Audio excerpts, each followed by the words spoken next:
2023ல என்னோட dream achieve பண்றதுக்காக என் ஜாபை நான் குவிட் பண்ணேன்.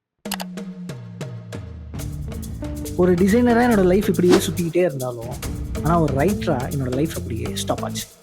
எத்தனை நாள்டா சீட்டை தேய்ப்ப, எதையாவது எழுதுறா அப்படின்னு உள்ள ஒருத்தன் கத்திக்கிட்டே இருந்தான். ஸோ ஒரு புக் எழுதலாம்னு டிசைட் பண்ணேன். நான் எழுதுற கதை ஒரு 4 பேருக்கு பிடிக்கணும், 8 பேர் படிக்கணும்னு சொல்லி ஆசைப்பட்டேன். But writing a book is not easy process. இதுல நான் ஃபேஸ் பண்ண ப்ராப்ளம் என்னன்னா, செல்ஃப் டவுட். செல்ஃப் டவுட்ன்றது இவ்வளோ இருக்கலாம், இவ்வளோ கூட இருக்கலாம், ஆனா எனக்கு இவ்வளோ இருந்துச்சு. இருந்தாலும் என் ஃபேமிலி எனக்கு கொடுத்த சின்ன கான்ஃபிடன்ஸ்ல ஸ்டார்ட் பண்ணேன்.